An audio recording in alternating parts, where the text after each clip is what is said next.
پاکستان میں ترقی اور خوشحالی کے لیے تمام پولیٹیکل پارٹیز میں ہارمنی ہونی چاہیے، لیکن اس کی آڑ میں غیر قانونی اور بلیک میلنگ وہ نہیں ہو سکتی۔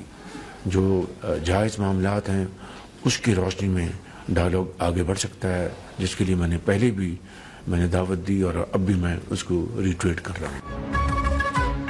وزیر اعظم شہباز شریف کی پی ٹی آئی کو مذاکرات کی مشروط پیشکش، جائز مطالبات ہوں تو حکومت پی ٹی آئی سے مذاکرات کے لیے تیار ہے، لیکن ڈائلاگ کی آڑ میں بلیک میلنگ قابل قبول نہیں۔ کابینہ اجلاس سے خطاب میں واضح پیغام، ترقی اور خوشحالی کے لیے تمام سیاسی جماعتوں کے درمیان ہم آہنگی ناگزیر قرار۔ قومی ایئر لائن کی نجکاری کے عمل پر اظہار اطمینان، تمام مراحل کی شفافیت پر نجکاری ٹیم کو خراج تحسین۔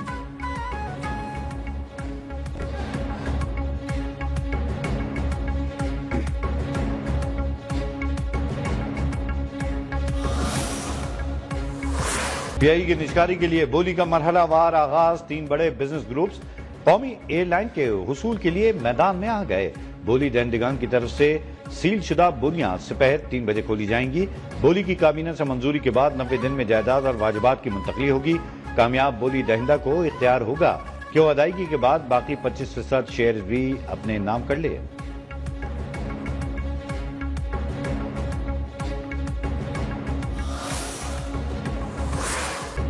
امریکی صدر ڈونلڈ ٹرمپ کا ایک بار پھر فیلڈ مارشل سعید عاصم منیر اور وزیر اعظم شہباز شریف کی تعریف۔ پاک بھارت جنگ رکوانے اور 8 طیارے تباہ کرنے کا بھی تذکرہ، کہا پاکستان کے فیلڈ مارشل قابل احترام شخصیت ہیں۔ فیلڈ مارشل عاصم منیر اور وزیر اعظم شہباز شریف نے تسلیم کیا کہ میں نے جنگ رکوا کر 1 کروڑ لوگوں کی جانیں بچائیں۔ 100 گنا زیادہ طاقتور ٹرمپ کلاس بحری جہاز بنانے کا بھی اعلان۔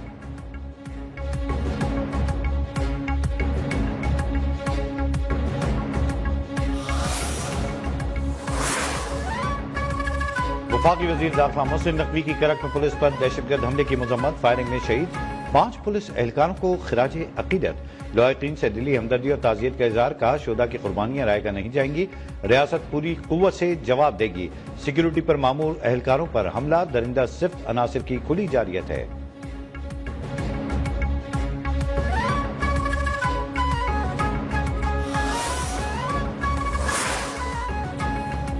2010 میں حویلیت طیارہ حادثے سے متعلق کیس میں ایئر گلو کی تمام 8 اپیلیں خارج۔ ڈسٹرکٹ اینڈ سیشن کورٹ اسلام آباد کا 5 ارب 41 کروڑ 78 ہزار روپے کی رقم بطور جرمانہ ادا کرنے کا حکم۔ عدالت نے متاثرین اور نجی ایئر لائنز کی 8 اپیلوں پر تحریری فیصلہ جاری کر دیا۔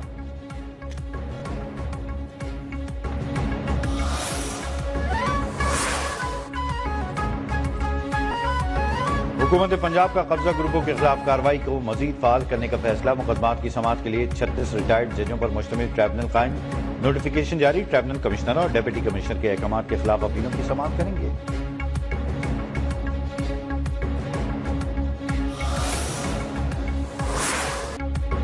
پنجاب، خیبر پختونخوا اور سندھ کے میدانی علاقوں میں شدید دھند، حد نگاہ کم ہونے سے موٹر وے کے مختلف سیکشنز بند رہے، اہم شاہراہوں پر بھی ٹریفک متاثر۔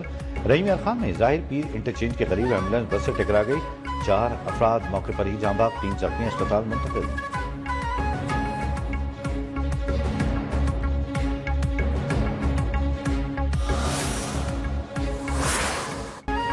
ملک کے بلائی علاقوں میں برف باری، پہاڑوں نے سفید چادر اوڑھ لی۔ دیا میر کے بلائی علاقوں میں برف باری، بابو سر ٹاپ، نانگا پربت، ٹور ٹاپ اور بٹو گھاٹ ٹاپ پر مناظر حسین۔ آزاد کشمیر اور گلگت بلتستان میں بارش اور برف باری، محکمہ موسمیات کی بارش کا سلسلہ جاری رہنے کی پیشگوئی۔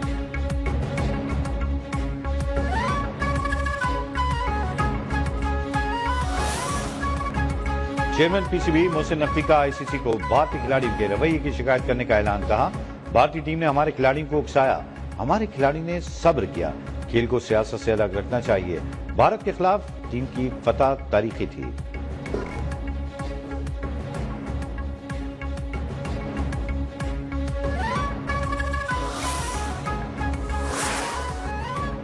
فیلڈ مارشل سعید عاصم منیر سے انڈر 19 کرکٹ ٹیم کی ملاقات۔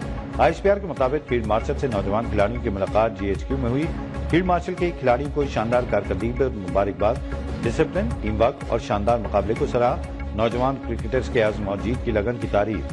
فیلڈ مارشل نے شاندار کارکردگی کو قوم کے لیے قابل فخر قرار دیا، کہا پاکستان کے نوجوان ملک کا قیمتی سرمایہ اور مستقبل ہیں۔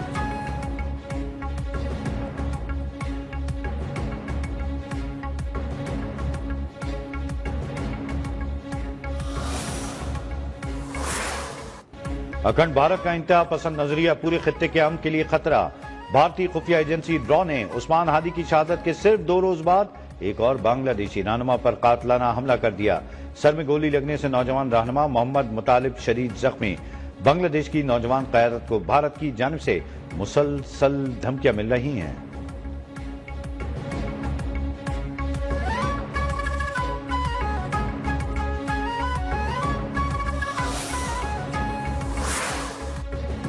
بنگلہ دیش اور بھارت کے درمیان کشیدگی میں اضافہ. بنگلہ دیش نے بھارتی دارالحکومت نئی دہلی میں قونصلر اور ویزا سروسز معطل کر لی. بنگلہ دیشی مشن کے مطابق حالات کی وجہ سے قونصلر اور ویزا سروس عارضی معطل کی گئی.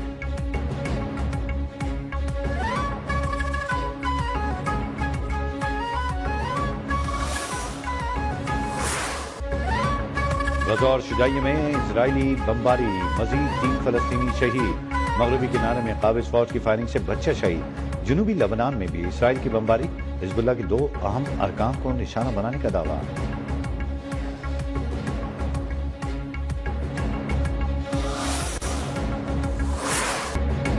دہشت گردی کے فروغ میں مصروف افغان طالبان نے عوام کی زندگی اجیرن بنا دی.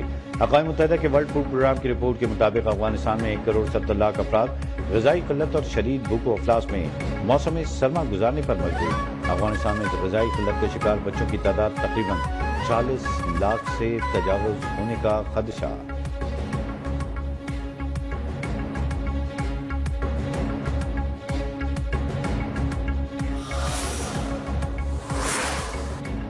پاکستان کی Thai land international rowing regatta میں شاندار کارکردگی. قومی روئرز نے مختلف کیٹیگریز میں مجموعی طور پر 20 میڈلز اپنے نام کیے. فرید محمد عارف 6 طلائی تمغے لے کر ایونٹ کے بہترین کھلاڑی رہے.